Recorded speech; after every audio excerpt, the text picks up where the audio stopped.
नमस्कार। आज आरंभ टीवी की तरफ से मैं मनोरंजन मोहंती आपके समक्ष एक ऐसे प्रतिष्ठित व्यक्ति को लेके आया हूँ कि जो सर्वगुण संपन्न है और जो इतने प्रतिष्ठित है, वो है हमारे ज्योतिष रत्न श्री गौतम ऋषि जी, जो हमें आज बताएंगे। हमारे सारे दर्शक बंधु को ये बताना की कोशिश करेंगे कि एस्ट्रोलॉजी, पामिस्ट्री और आपका जो वास्तु के ऊपर जो हम लोगों के अंदर जो संशय है, हम कोशिश करेंगे कि उसको थोड़ा बहुत इसके ऊपर लाइट देने के लिए।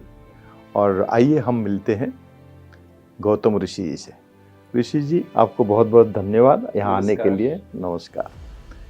तो आपको यहाँ बुलाने का हमारा जो मकसद था कि हम ये चाहते हैं कि क्या आप एस्ट्रोलॉजी को मानते हैं या नहीं मानते। बहुत ही अच्छा प्रश्न आपने पूछा है कि वो भी एक एस्ट्रोलॉजर से, कि आप एस्ट्रोलॉजी मानते हैं या नहीं मानते।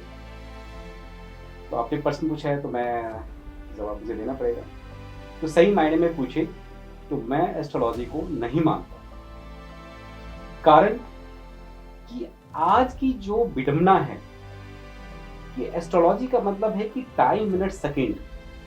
और आज सच पूछे तो अगर हम अपनी और अपनी घड़ी को मैच करें तो मिनट सेकेंड का डिफरेंसेस आ जाएगा। तो जब मिनट सेकेंड का डिफरेंसेस आ गया तो फिर कुंडली कैसे बनी, और कुंडली अगर सही नहीं बनी है तो प्रेडिक्शंस कैसे होगी, यानी कि प्रेडिक्शन तो गलत ही होगी। तो इसलिए एस्ट्रोलॉजी को मैं नहीं मानता हूँ कि अगर जिस व्यक्ति का समय सही है तो मीन्स कि उसकी कुंडली भी सही होगी और उसकी प्रेडिक्शंस भी सही होगी, तो ही सही मायने में वो एस्ट्रोलॉजर या एस्ट्रोलॉजी कहलाएगा। बिल्कुल। तो लेकिन अगर हम एस्ट्रोलॉजी और पामिस्ट्री की बात करें तो क्या सोचते हैं कि इनके आज की दुनिया में लोग जो है, ज़्यादातर लोग एस्ट्रोलॉजी के ऊपर भरोसा करते हैं और विश्वास भी करते हैं, और पामिस्ट्री भी साइड बाय साइड अगर हम देखें उसको भी लोग ज़्यादा मतलब विश्वास भी करते हैं। लेकिन अगर ज़्यादातर आप देखें तो वो लोग एस्ट्रोलॉजी पे विश्वास करते हैं। और एस्ट्रोलॉजी में जहाँ तक आपने टाइम, सेकंड की बात किया, तो हर व्यक्ति या हर एस्ट्रोलॉजर तो कोशिश यही करता है कि जो टाइम एक रेंज होता है उस रेंज के ऊपर प्रेडिक्शन करने के लिए। तो हाँ, तो इसीलिए तो मैं जानना चाहता हूँ कि अगर पामिस्ट्री और एस्ट्रोलॉजी के बीच में कंपैरिजन करें तो आप क्या समझते हैं, क्या बताएंगे इसके ऊपर, क्या आपकी राय है। सबसे पहले तो मैं आज आपके चैनल के माध्यम से आरएम टीवी को, जितने भी श्रद्धालु, जितने भी दर्शक हैं, मैं सभी को धन्यवाद व्यक्त करता हूं कि आज आपने मुझे इस चैनल में बुलाया और अपने चैनल के माध्यम से जो लोगों में भ्रम, यानी कि हम कह सकते हैं कि एक तरह से भ्रमित हो रखे हैं कि astrology, palmistry, tarot card, numerology, vastu, विभिन्न हमारे जो भविष्यवाणी की एक शाखाएं हैं, या हम कह सकते हैं कि वो हमारे एक सॉल्यूशन का माध्यम है। तो इसमें मैं आपको सबसे पहले मैं कहूँगा कि जो आपने एस्ट्रोलॉजी और पामिस्ट्री की बात की, तो एस्ट्रोलॉजी देखिए क्या है कि कुंडली के बिहाफ पे उसकी हम प्रेडिक्शंस कर सकते हैं, और कुंडली बनाने के लिए टाइम, मिनट, सेकेंड का सही होना बहुत जरूरी है। कि अगर आज हम अपने पूरे भारत की जनसंख्या की बात करें, हम पूरे विश्व को छोड़ देते हैं, तो पूरे भारत में अगर 146 करोड़ की जनसंख्या है, तो अगर सभी अपनी अपनी घड़ी को मैच करेंगे तो मिनट सेकंड का डिफरेंसेस आ जाएगा। आज जितनी भी मैंने कुंडलियां की प्रेडिक्शंस देखी या कुंडलियों को मैंने देखा है, तो 99% कुंडली में सेकंड होते ही नहीं है। अगर सेकंड नहीं है तो कुंडली के लिए, यानी कि एस्ट्रोलॉजी के लिए, सेकंड भी बहुत महत्वपूर्ण है, बहुत मायने रखता है। अब जिनकी सेकंड भी है, मिनट भी है और टाइम भी सही है, तो कुंडली बनेगी उनकी और कुंडली के हिसाब से प्रेडिक्शंस होगी। लेकिन जो मेरे अपने 16 साल के जो अनुभव रहे हैं, उसमें मैंने अधिकांशतः देखे हैं कि लोग ब्लेम करते हैं कि जी ये एस्ट्रोलॉजर सही नहीं है, इनकी भविष्यवाणी सही नहीं होती। ये गलत है।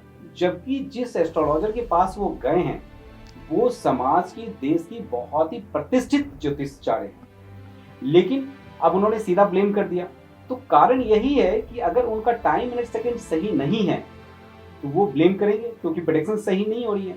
तो मैं उन सभी जो भी जिज्ञासु हैं या जिनकी भी जो समस्याएं, जो अपनी प्रेडिक्शंस करवाना चाहते हैं और समस्या का समाधान चाहते हैं, तो मेरा उन सभी से निवेदन है कि कोई भी ज्योतिषाचार्य पे आप एज ए ब्लेम ना करें। आप पहले अपनी टाइम को देखें कि जो आपका जो जन्म हुआ है वो टाइम मिनट सेकंड सही है या नहीं है। अगर टाइम मिनट सेकंड सही भी है, उसके बाद जो कुंडली बनी है वो आपकी सही बनी है या नहीं है। अब हम कहते हैं, इसमें मैं थोड़ा सा जोड़ना चाहूंगा आपको, तब मैं पामिस्ट्री पे आऊंगा, कि कहा गया है कि इस पृथ्वी पे जो भी चीज बनाई गई है वो 100% एक्यूरेट नहीं हो सकती। अगर वो 100% एक्यूरेट होगी तो वो फिर वो मनुष्य नहीं कहलाएगा। तो कहीं ना कहीं जो कुंडली है वो मनुष्य के द्वारा बनाई गई है। और आज के परिवेश में वो पहले का समय नहीं रहा कि हम सैकड़ों हजारों साल पहले की बात करें, कहते थे कि जी हमारे बड़े बुजुर्ग, उस समय तो घड़ी नहीं होती थी, फिर समय कैसे एक्यूरेट होता था। तो अगर आप समझिए कि अगर वो धूप की किरण को देख के कहते थे कि अगर यहाँ पे सूर्य की किरण आ गई है तो मीन्स कि वो 10:10 हो रहा है। तो कारण वो एक शोध था, उनकी एक रिसर्च थी जो आज नहीं है। ठीक है, तो एक कारण ये भी है हमारा कि भाई आज शोध का विषय है ये, तो हमें शोधनात्मक तरीके से उसकी विश्लेषण करके हमें आगे बढ़ना चाहिए, तो वहां प्रेडिक्शन सही हो सकती है। अब हम चलते हैं पामिस्ट्री पे। तो जैसे मैंने कहा कि कुंडली जो है मनुष्य की तरह बनाई गई है, और जो मनुष्य की तरह बन गई है तो उसमें कुछ ना कुछ त्रुटियां, कुछ ना कुछ गलतियां रहेगी, और एक बार बन गई तो वो आपके जीवन भर के लिए हो जाती हैं, लाइफ टाइम के लिए, उसमें कुछ फेरबदल नहीं कर सकते हैं आप। लेकिन आपकी जो हस्तरेखा है, जो पामिस्ट्री है जिसको हम कहते हैं, ये ईश्वर द्वारा बनाई गई जन्म कुंडली है कि जो हर 3-3 महीने पे ये अपडेट्स होती रहती है, इसमें करेक्शंस होती रहती हैं। तो वो कैसे होगी, ये भी एक विषय है कि जब हर 3-3 महीने पे बदलती है तो किस कारण से, किस तरह से बदलेगी, उसके लिए क्या करना होगा। तो कुछ भी नहीं करना है, सिर्फ अपनी सोच को पॉजिटिव रखें। तो कहा गया है कि हथेली की जो लाइन्स है जो 3-3 महीने पे बदलती है, तो ये आपके सोच, आपके कर्म, आपके प्रयास, आपकी एजुकेशन, आपकी सोसाइटी, आपके संकल्प से ये बदलती है। तो हमारे बड़े बुजुर्ग ने भी कहा था कि अरे ऐसा होता तो फिर सिकंदर कैसे, सिकंदर के हाथ में तो किसी ने देखा ही नहीं कि भाई जीतने की रेखाएं या वो विश्व विजयी होगा। तो जब उन्होंने हमारे जैसे किसी से परामर्श लिया कि भाई कौन सी रेखाएं होती हैं जो विश्व विजयी के लिए है या हम विश्व विजयी बन सकते हैं, तो कहा आपकी हथेली में है ही नहीं। तो जब उन्होंने पूछा कि भाई कहाँ होती है, किस तरह की होती है, तो जब कहा गया तो उन्होंने अपने चाकू से ही वो लाइन को खींच दिया। तो यानी कि वो लाइन सिर्फ खींचना नहीं था, उनका वो संकल्प था, उनकी वो सोच थी, वो विचारधारा थी, जिससे देखिए वो विश्व विजयी बना। ठीक है ना, तो ये चीजें, तो इसलिए मैं सभी से निवेदन भी करता हूं कि कोई भी नेगेटिव थॉट को ना पाले, अपनी सोच को बिल्कुल पॉजिटिव रखें। हम उसका एक उदाहरण भी दे सकते हैं। अगर आप सपोज मानिए कि कोई भी अगर आप बीज बोते हैं तो क्या होगा, पौधा भी उसी का निकलेगा, अंकुरित होके। जब पौधा भी उसी का निकला है तो स्वाभाविक सी बात है कि उस पौधे में फल भी वही आएगा। इसी प्रकार से अपनी सोच को पॉजिटिव रखें। अगर आपकी सोच पॉजिटिव है तो समझिए वो बीज है, जब सोच पॉजिटिव तो वर्क भी आपका पॉजिटिव, तो मीन्स वो पौधा हो गया आपका, और पौधा भी वही आया तो स्वाभाविक सी बात है कि भाई फल के रूप में, वो आपके कर्म के रूप में पॉजिटिव रिजल्ट भी आपको आएगा। तो निगेटिव थॉट्स ना पालें। तो इसका मतलब ये है कि आप कह रहे हैं, क्या ये नहीं सच है कि क्योंकि देखो कई बार टाइम हमारा जो लिखा हुआ है हमारे कुंडली में, हम इसको लेके आपको दिखाए, आप जैसे और भी गुरुजी है जिनको इनसे भी सलाह लिया, बिल्कुल टाइम वही है, डेट वही है, सब कुछ सेम है, बट कई बार जो परिणाम आता है वो अलग होता है, सेम नहीं हो पाता। प्रेडिक्शन जो है एस्ट्रोलॉजी में सेम नहीं हो पाता। लेकिन क्या आप समझते हैं कि जब भी एस्ट्रोलॉजी के लिए हम एडवाइस किसी से लें तो क्या पामिस्ट्री के साथ इसको कोरिलेट करना चाहिए सही रिजल्ट के लिए? देखिए, मुझे लगता है कि आज आरएम टीवी के माध्यम से आपके जितने भी व्यूअर्स हैं, दर्शक हैं, आज उनको बहुत अच्छी जानकारी मिलेगी। और कहीं ना कहीं अगर वो जीवन में भ्रमित हैं या बहुत से जगहों पे जाके वो भटक चुके हैं और उनका विश्वास डगमगा चुका है, खत्म हो चुका है एस्ट्रोलॉजी को लेके। तो मुझे लगता है कि आज आपके इस प्रश्न के माध्यम से उनको एक सही डायरेक्शन जरूर मिलेगा। तो यहाँ पे जैसे आपने प्रश्न पूछा, तो अब देखिए क्या है कि पामिस्ट्री, जैसे मैंने कहा हस्तरेखा, तो ये पहले ही ये ईश्वर द्वारा बनाई गई जन्म कुंडली है। हम कहते नहीं कि भाई हमारे 84 लाख योनि है, ठीक है, लेकिन उस 84 लाख योनि में एक मनुष्य ही है जो कहता है जी मैं बुद्धिजीवी हूं, और सही मायने में उनके कई जन्म, एक नहीं कई जन्मों के अच्छे कर्मों के परिणाम फलस्वरूप उनको ये मनुष्य योनि मिली है, तो मोक्ष मुक्ति के लिए। यानी कि उसको हर चीजों की परख है, समझदारी है कि वो क्या कर रहा है, कैसे कर्म कर रहा है, कि जिससे वो अपने भाग्य उदय तो कर सकता है और जीवन में कोई समस्या भी नहीं आए। लेकिन जो आपने प्रश्न कहा कि एक ही समय पे कई व्यक्तियों का जन्म होता है, लेकिन उसके ग्रह नक्षत्र, उसके प्रभाव, उसकी समस्याएं, उनको शुभ अशुभ फल अलग अलग मिलते हैं। तो वाकई में ये बहुत महत्वपूर्ण प्रश्न पूछा है। मुझे बहुत खुशी हो रही है कि आपने ये बातें रखी। तो मैं कहूँ कि हर व्यक्ति के अपने प्रारब्ध अलग अलग हैं।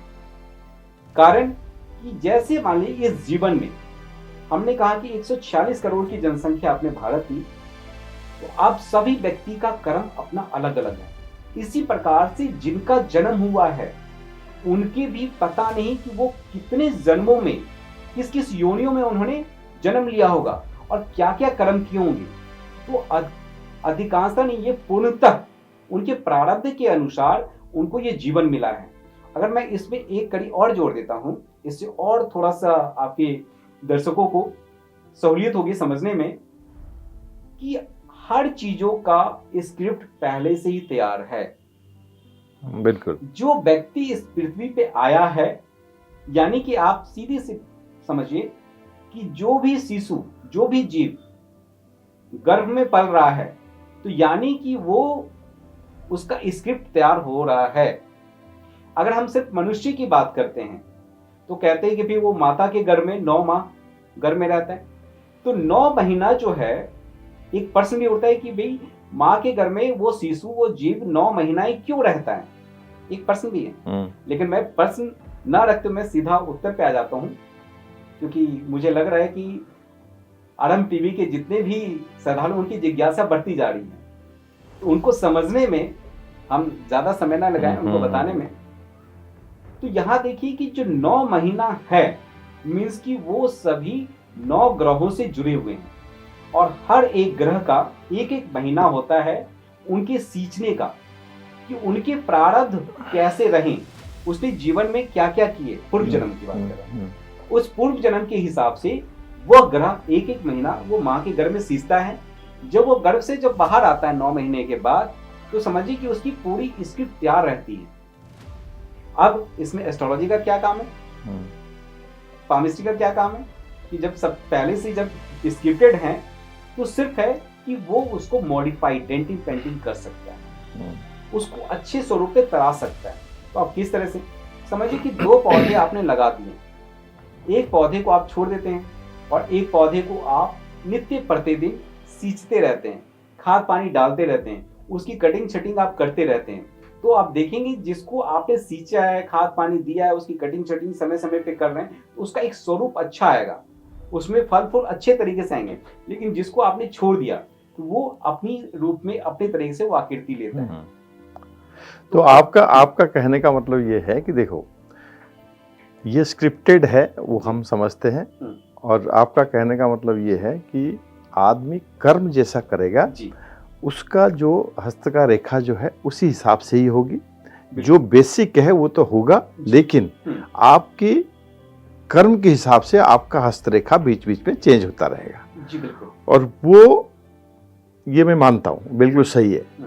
तो मेरा क्वेश्चन ये था कि एस्ट्रोलॉजी, पामिस्ट्री और वास्तु, तो कई बार वास्तु भी जब देखते हैं, आप भी देखते हैं, तो प्रेडिक्ट करते हैं या बोलते हैं कि ये ठीक नहीं है, इसको यहाँ पत्थर रख दो, यहाँ पे स्टोन कर दो, ये कर दो।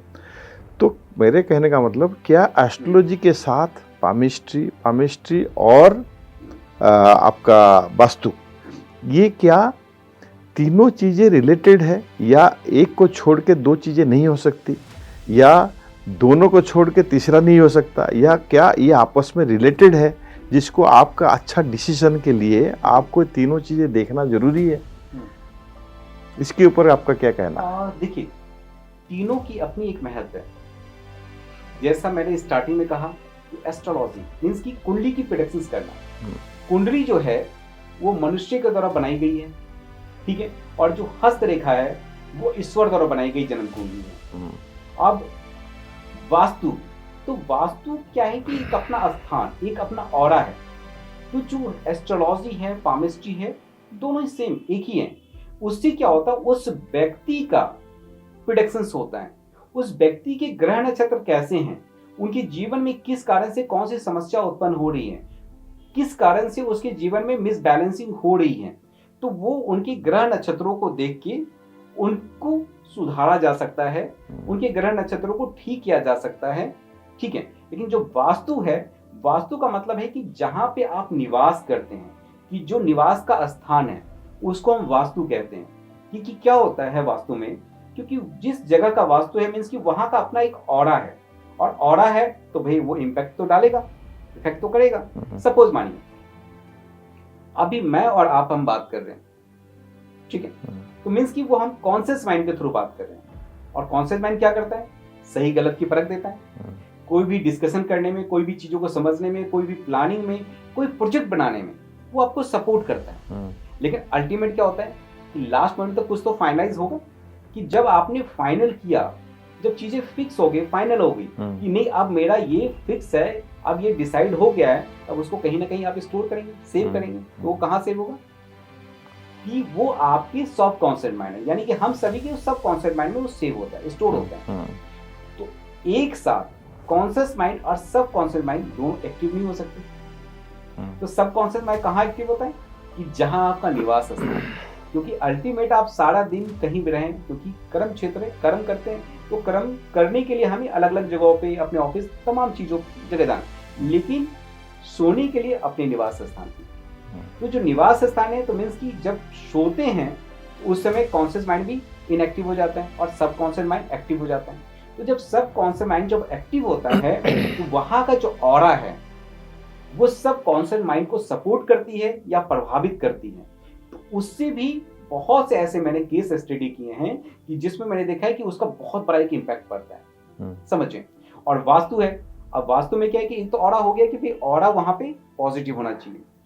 क्यों, तो उसका कारण क्या है कि अधिकांशतः मैंने केसों में देखा है कि जब मैंने केस स्टडी किए, तो एक फैमिली में 4 लोग हैं, कहीं 6 लोग हैं, कहीं 10 लोग हैं, तो सबके ग्रह नक्षत्र तो अलग हैं, लेकिन सब रहते एक ही छत के नीचे।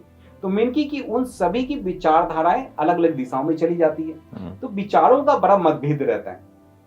फिर बहुत से मैंने ऐसे केस स्टडी किए कि भाई जिनके बेडरूम सही नहीं है, गलत डायरेक्शन में है, या नए कपल्स है, शादी हुई है, वो डिवोर्स की नौबत आ जाती है। आप समझिए कि आज हम अपनी भी बहन बिटिया की शादी करते हैं तो बड़ा देख सुन के करते हैं, कि भाई कोई भी नहीं चाहता कि भाई गलत जगह पे शादी हो जाए। लेकिन उसके बावजूद भी सारी चीजों को हम देखने के बाद, समझने के बाद, जब हम एक विवाह होता है किसी बच्चे का, बच्ची का, तो वो आते हैं और पता चले कुछ महीने, कुछ दिनों के बाद मन मुटाव हो जाती है, वो इतना ज्यादा हो जाता है कि वो डिवोर्स की बात आ जाती है। तो मैंने एक ऐसी केस स्टडी किया था डिफेंस कॉलोनी का, ठीक है। आप समझिए कि मैं थोड़ा सा शॉर्ट में मैं बताता हूँ, उससे समझने में बड़ा आसान रहेगा। कि उन 2 बच्चे थे और बचपन से ही स्कूल टाइम से समझिए कि उनकी बड़ी अच्छी फ्रेंडशिप थी, और फ्रेंडशिप रही तो उसके कारण दोनों परिवारों का आना जाना रहा एक दूसरे के यहाँ, हर सुख दुख में वो शामिल हो रहे थे। और धीरे धीरे बच्चे बड़े होते चले गए, स्कूल से कॉलेज, कॉलेज से यूनिवर्सिटी, फिर उसके बाद उन्होंने दोनों सर्विस ली। और चांस की बात रही कि जहां वो सर्विस कर रहे थे, दोनों का एक ही कंपनी में जॉब लगा और अच्छे पोजीशन पे। उनको फिर ऐसा फील हुआ कि भाई हम बचपन से एक दूसरे को समझते आ रहे हैं, हमारी फ्रेंडशिप थी, तो क्यों ना हम दोनों एक रिश्ते में बन जाएं, एक हस्बैंड वाइफ। तो दोनों की एक आपसी अंडरस्टैंडिंग इतनी ज्यादा रही, तो डिसाइड कर लिया कि ठीक है अब हमें एक गृहस्थ जीवन में आ जाना चाहिए। अब ये दोनों अपने अपने पेरेंट्स से बातचीत की। तो आज थोड़ी सी समाज में है ऐसी, तो मैं उन सब को चाहूंगा कि आप जाति भेद को बदलें, जातियों पे ना जाएं, जो आज का परिवेश है। तो हम उसकी चर्चा बाद में करेंगे। हम आते हैं वापस कि जब दोनों परिवार ने देखा कि भाई दोनों अदर कास्ट हैं, तो बोला नहीं नहीं भाई, फ्रेंडशिप तक ठीक थी, हम सुख दुख में एक दूसरे के शामिल हैं, लेकिन शादी नहीं होने देंगे, हम शादी नहीं करेंगे। अब दोनों बच्चे जिद पे आ गए कि नहीं जी, हम मान लो कि अगर आप कहीं कर देते हो, कल को टिके ना टिके क्या होगा कुछ पता नहीं, हम तो बचपन से ही आपने भी एक दूसरे के परिवार फैमिली को जाना है, समझा है, और हमारी शादी हो रही तो हम एक दूसरे को अंडरस्टैंड कर रहे हैं बचपन से ही, तो मान नहीं रहे थे। तो उनके रिश्ते नाते सभी ने समझा बुझा के शादी कर दी किसी तरह। अब आप समझिए कि शादी होने के 3 महीने के अंदर डिवोर्स की नौबत आ गई। आप समझिए कि जो उन्होंने 22-23 साल गुजारे एक साथ, अच्छी फ्रेंडशिप, कभी लड़ाई झगड़े नहीं हुए, कभी विचारों का मतभेद नहीं हुआ, और शादी नहीं हो रही थी, उनके पेरेंट्स नहीं मान रहे थे, और जबरदस्ती कह लीजिए या बड़ी मुश्किल से दोनों पेरेंट्स मान के शादी हो भी गई, और खुद की मर्जी से 3 महीने के अंदर डिवोर्स की नौबत आ गई। तो यहाँ आप क्या कहेंगे? तो आप समझिए कि 3 महीने जब डिवोर्स की नौबत आ गई, तो उन्होंने फिर डिसाइड कर लिया, जब बच्चे नहीं मान रहे तो भाई चलो भाई, जितना समझाना था उनको समझा लिया, एक दूसरे के दोनों फैमिली ने एक दूसरे से माने नहीं। फिर डिवोर्स के पेपर भी बोले कि भाई म्यूचुअली हम डिवोर्स करते हैं। डिवोर्स के पेपर भी सारे तैयार हो गए। जब डिवोर्स के पेपर तैयार हो गए, तो जो लड़की के जो फादर थे वो भी वहां बैठे थे, बड़े मायूस। तो उनको रहा कि भाई, एक कहते ना कि भाई जब कोई शुभचिंतक होता है तो वो आखिरी स्टेज तक उसका साथ देता है। तो उन्होंने कहा कि देखिए, सारा चीज डिसाइड हो गया है, लेकिन मेरा मन नहीं मान रहा, आप तो पिता हैं, मैं तो आपका दोस्त हूँ, मित्र हूँ, लेकिन मुझे बड़ा दुख हो रहा है कि दोनों बच्चे अलग अलग हो रहे हैं। ठीक है, 2 बच्चे नहीं, 2 परिवार बिखर रहे हैं, तो एक आखिरी मौका ले लीजिए, किसी अच्छे ऐसे वास्तु शास्त्री को आप बुलाएं और उनसे एक बार दिखवाएं, या उनके ग्रह नक्षत्र को दिखवाएं कि भाई कोई दिक्कत तो नहीं है। तो बोले कि अब कुछ नहीं हो सकता, अब तो सारी चीज हो गई भाई, दोनों बच्चे आ रहे हैं और साइन करेंगे दोनों अलग अलग अपना। तो बोले कि कोई नहीं, मेरे एक जानने वाले हैं, गुरुजी हैं, ज्योतिषाचार्य हैं, तो मेरा नाम लिया गया कि भाई नोएडा में रहते हैं गुरुजी गौतम ऋषि जी हैं, और बड़े अच्छे ज्योतिषाचार्य, उनको बुलाते हैं एक बार। तो बोले कि देखिए, फायदा तो है नहीं, समय है नहीं, दोनों बच्चे आ रहे हैं और डिवोर्स हो जाएगी, भाई साइन उन करेंगे। तो बोले कोई बात नहीं, जब तक बच्चे आ रहे हैं तब तक आप बुलाता हूँ। तो समझिए कि मैं वहां भी कहीं एक वास्तु विजिट पे गया हुआ था। अब उन्होंने ऐसी बातें कही, तो मुझे सब कुछ छोड़ के वहां मुझे पहुंचना पड़ गया। और मैं जब पहुंचा, तो जब उस घर का माहौल मैंने देखा, तो सच पूछे मैं अंदर से बड़ा टूट गया। जब देखा कि भाई दोनों बच्चे बचपन से ही एक दूसरे के इतने करीब रहे, अच्छी फ्रेंडशिप रही, शादी नहीं हो पा रही, दोनों पेरेंट्स नहीं मान रहे हैं, उसका शादी हो भी गई और 3 महीने के अंदर डिवोर्स की नौबत आ गई, और डिवोर्स हो भी गई क्योंकि सब फिक्स हो गया। तो जब मुझे बुलाया गया, तब तक सारे सब लोग आ गए थे। तो मैंने उनसे ये बस बोला कि भाई मुझे दोनों बच्चों से अकेले में बात करनी। तो मुझे ले जाया गया एक अलग कमरे में। मैंने दोनों बच्चे से समझे कि एक ही प्रश्न पूछा मैंने, यानी कि भाई उनके लड़के से भी और उनकी बहू से भी, बिटिया से भी, कि भाई आपकी इतने लॉन्ग टाइम फ्रेंडशिप रही, तो क्या कारण हुआ कि 3 महीने के अंदर डिवोर्स आ गई, डिवोर्स की नौबत हो गई? वो जवाब नहीं दे रहे थे। मैंने फिर थोड़ा सा फोर्सली मैंने पूछा कि अगर आप मुझे कुछ जवाब देंगे तभी हो सकता है मैं उसको समाधान निकालूं। तब कहते हैं जी कोई भी कारण नहीं है, और अब बेकार में मेरा टाइम आप वेस्ट कर रहे हैं, यानी कि बहुत रूडली दे रहे हैं, मेरा टाइम आप वेस्ट कर रहे हैं, इसका कोई नतीजा निकलने वाला है नहीं। तो मैंने बोला कि कोई बात नहीं, ये मेरे लिए एक चैलेंजिंग है और मेरे लिए एक शोध का विषय है कि आपकी 20-22 साल की फ्रेंडशिप होने के बाद आपके पेरेंट्स नहीं मान रहे, वहां पे जातियों का मतभेद रहा, और बड़ी मुश्किल से मानने के बाद आपका विवाह भी हुआ, और खुद स्वतः आप डिवोर्स ले रहे हैं। तो मुझे वो कारण जानना है, क्योंकि वो आपके लिए नहीं, ये भारत नहीं पूरे विश्व के अनगिनत लाखों करोड़ों लोगों के लिए एक शोध का विषय होगा, समझिए। तब जब मैंने इस तरह की बातें मैंने कही, तो वो कहते हैं जी उसका मेरे में इंटरेस्ट नहीं है। तो मैं बड़ा अचंभित हुआ, अरे ये क्या कारण हुआ कि भाई मेरे में इंटरेस्ट नहीं है? तो मैंने उनको बड़ा फोर्सली जब मैंने बोला, तो कहते नहीं बस यही कारण है और कुछ नहीं। तो मैंने फिर बिटिया को बुलाया मैंने बिटिया से भी पूछा, यही क्वेश्चन दोहराया, उत्तर भी समझिए सेम मुझे डिट्टो यही मिले कि जी उनका मेरे में इंटरेस्ट नहीं है। तो मैंने ठीक है, क्योंकि मैंने इसी दौरान मैंने दोनों बच्चियों का मैंने हथेली भी मैंने देखी, हथेली की मैंने परीक्षण भी किया, हस्त परीक्षण, और फिर मैं आ गया ड्राइंग रूम में। जब मैं ड्राइंग रूम में आया, जब मैंने उनके पेरेंट्स से मैंने कहा कि अब मैं पूरे घर का एक बार वास्तु देखना चाहता हूँ, ठीक है, और आप लोगों को कोई एतराज ना हो तो, क्योंकि अगर आपको समाधान चाहिए, क्योंकि जिस मोड पे आप हैं, तो मैं चाहता हूं कि आपको मैं सटीक सोल्यूशन दूं और उत्तर भी दूं। तो मान गए, मैंने पूरे घर का परीक्षण किया वास्तु का।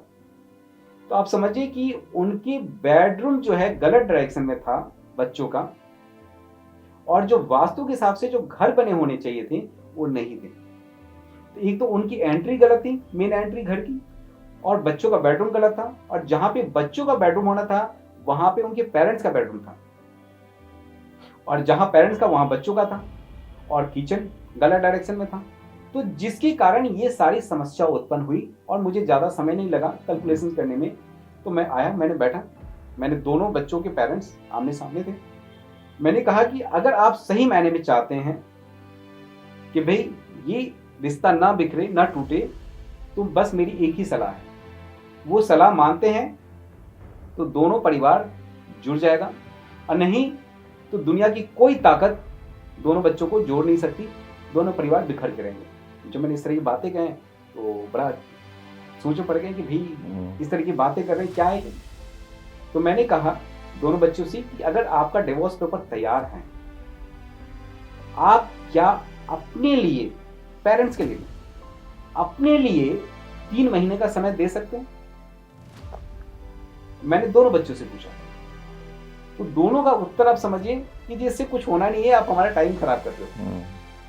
तो मैंने कि जी मेरा टाइम तो छोड़ दो आप, बस मुझे इतना आप बताओ, क्या आपने अपने जीवन के लिए एक दूसरे के लिए 20-22 साल दिए, उसको संभालने के लिए, उसको आगे ले जाने के लिए क्या आप 3 महीने का समय देंगे? अपने लिए नहीं, उस रिश्ते के लिए। तो सिर्फ मैं कुछ संशोधन करना चाहता हूं आपके घर के वास्तु को, और आपकी दोनों बच्चों की जो मैंने हथेली देखी है, तो मैं कुछ रेमेडीज बताऊंगा। तो समझिए तैयार हो गए, और मैंने उनको बताया कि घर के कुछ डायरेक्शंस, जो उनके बेडरूम्स, कुछ चीजें, कुछ मैंने रेमेडीज बताए, कुछ बेडरूम में रखने के लिए मैंने बताए, कुछ स्टोन्स वगैरह। आप समझिए कि 86 यानी कि 86वें दिन आज भी मुझे याद है वो, क्योंकि वो मेरे जीवन का बहुत शोध का विषय था, वो केस जो मैंने स्टडी किया। तो 86वें दिन उनके पिताजी का कॉल आया, लड़के के, बीच में कोई कॉल नहीं आया, और वो एज ए कि जैसे किसी से वो लड़ते हों। तो मैं समझ नहीं पाया कि भाई इस तरह से बातें क्यों कह रहे। सीधा उन्होंने कहा कि भाई पहले तो मुझे गुरुजी कहते थे, भाई आचार्य जी कहते थे, उन्होंने सीधा पंडित जी कहाँ हैं आप जल्दी से आइए घर। तो मैं भी थोड़ा सा सकपका गया कि भाई किस तरह से मेरे से बात कर रहे हैं, ऐसी क्या बात होगी, कुछ मेरे से मिस्टेक तो नहीं हुआ। भाई मेरी सोच पे विश्वास था मुझे, क्योंकि भाई ईश्वर की बड़ी कृपा है, और जो आज तक मैंने केस स्टडी किए हैं उस पर मुझे पूरा कॉन्फिडेंस था कि कोई ऐसा त्रुटि गलती हो ही नहीं सकती। तभी मैंने अपने मन को समझाया, बोले जी मैं कहीं आया हूँ और मैं वास्तु विजिट पे हूँ, तो मैं फिर कल आ जाता हूँ या शाम को। तो वो ऐसे कहता नहीं अभी तुरंत आना है, इमीडिएट आना है। मुझे लगा कुछ मैटर सीरियस है। अब मैं सारा चीज छोड़ के मैं उनके घर पे पहुंचा। तो समझिए कि जैसे मैंने डोरबेल बजाया उनके घर का, तो दोनों बच्चे आए और गेट खोल के मेरे पांव छूते।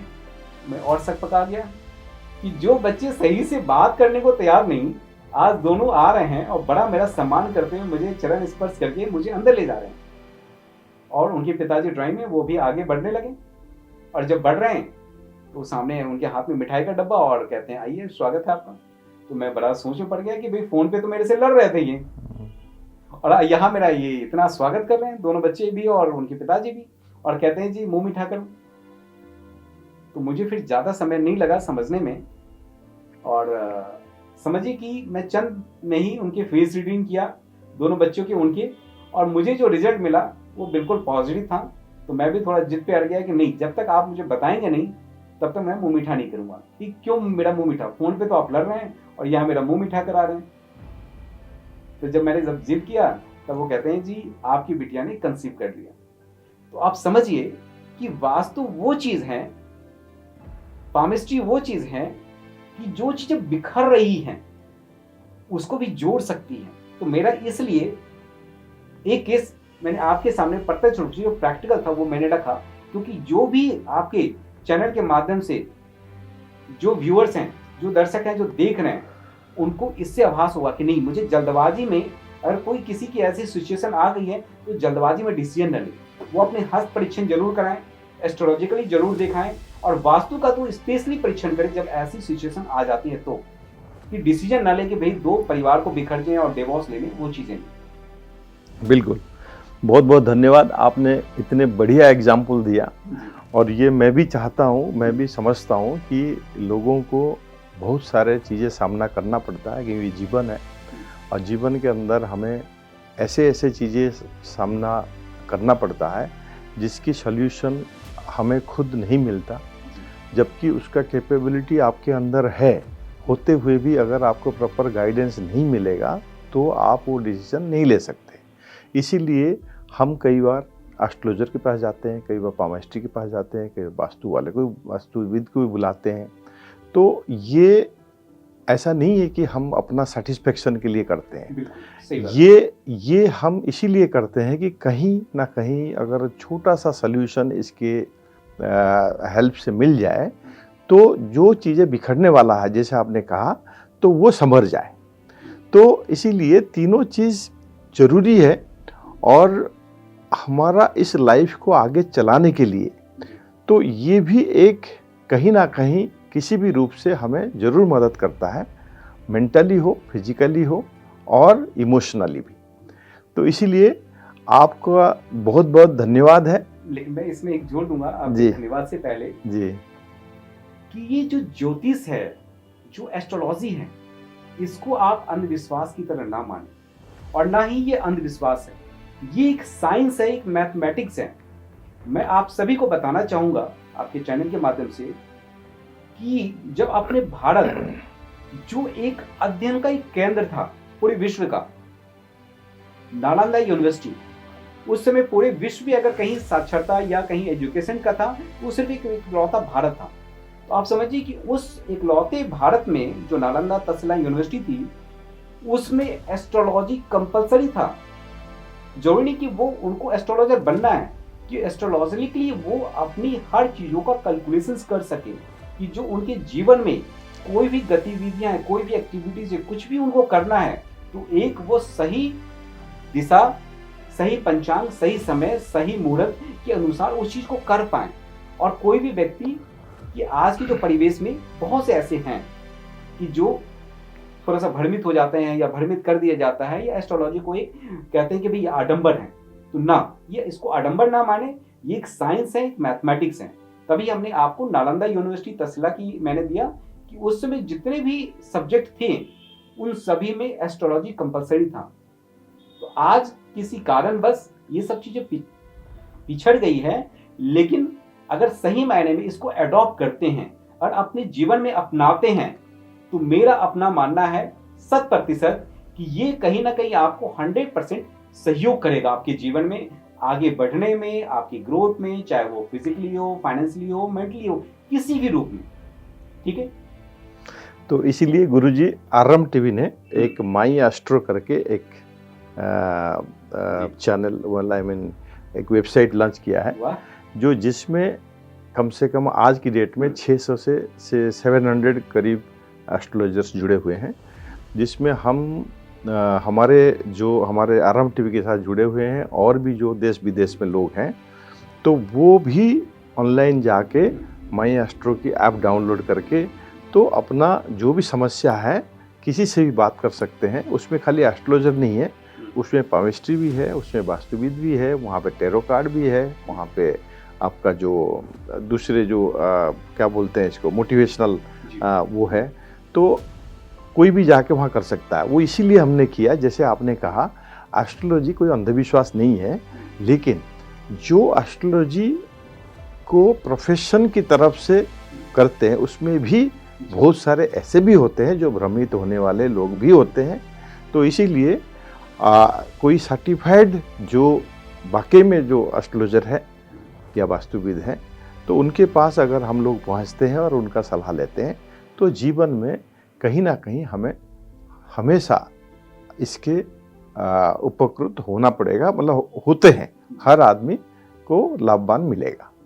तो यहीं पे हम इस एपिसोड को ख़त्म करते हैं, लेकिन आगे चल के आपके साथ फिर दोबारा मुलाकात होगी, दोबारा किसी सब्जेक्ट में हम बात करेंगे और हमारे जो दर्शक बंधु है सबको हम ये बताएंगे कि एक एक चैप्टर में, कि चाहे वास्तु के ऊपर हो, चाहे पामिस्ट्री के ऊपर हो, चाहे जैसे आपने कितना बढ़िया अपना एक्सपीरियंस बताया, तो लोगों को ये सुनने में भी सही लगेगा और इनको एक इसके ऊपर भरोसा भी आएगा। तो इसीलिए आपको यहाँ पे आने के लिए बहुत बहुत धन्यवाद। मैं धन्यवाद कहने से पहले मैं एक शब्द और कहूँगा कि विश्वास एक दूसरे पे होना बहुत जरूरी, और विश्वास करना चाहिए, अंधविश्वास नहीं। लेकिन जो आपने चैनल का नाम रखा है आरंभ, तो कहते ना कि भाई बड़े बुजुर्ग कह रहे भले बूढ़े भाई वापस आ जाओ, रिटर्न आ जाओ, कहीं से तो शुरुआत करो। तो वही कहते हैं कि आरंभ, तो कहीं से तो हमें आरंभ करना ही है, किसी भी चीज का तो आरंभ तो होना ही है। बिल्कुल। तो क्यों ना हम यहीं से आरंभ करें, और इस आरंभ टीवी के माध्यम से जितनी भी श्रद्धालु आपके व्यूअर्स दर्शक देख रहे हैं, मैं उन सभी का अभिनंदन स्वागत करता हूं, क्योंकि आपने जो एक एस्ट्रो यानी कि सभी एस्ट्रोलॉजर को एक समाहित किया है, देश की चुनिंदा अच्छे एस्ट्रोलॉजर को, तो मुझे लगता है कि आपकी उस प्लेटफॉर्म से भी आपके व्यूअर्स को, श्रद्धालु को इसका सहयोग अच्छी रूप में मिलेगा, क्योंकि आपने वहां पे देखा है कि भाई ठीक है कोई चीज सर्टिफाइड नहीं है, बट कि जो अच्छे हैं उसका एक प्रशिक्षण करके अच्छे एस्ट्रोलॉजर को, अच्छे ज्योतिषाचार्य को, टैरो कार्ड को, पामिस्ट्री को, वास्तु जितनी भी हमारे हैं, उन सबको आप कहते हैं कि मोतियों की माला में पिरो रहे हैं यार, एक जगह आप उनको लेके आ रहे हैं। तो मैं उसके लिए आपको भी धन्यवाद करता हूं, और इस आरंभ टीवी को भी बहुत बहुत धन्यवाद। आपने मुझे इस चैनल पे आमंत्रित किया, उसके लिए मैं शुक्रिया अदा करता हूं। हरिओम, धन्यवाद। तो आप लोगों को मेरे तरफ से बहुत बहुत धन्यवाद ये शो को वॉच करने के लिए। आप इसको सब्सक्राइब जरूर करिए, लाइक करिए और शेयर करिए, और ये आरंभ टीवी को एक अच्छे लेवल पे ले जाने के लिए आप लोगों के सहयोग बहुत ज़रूरी है। बहुत बहुत धन्यवाद। नमस्कार।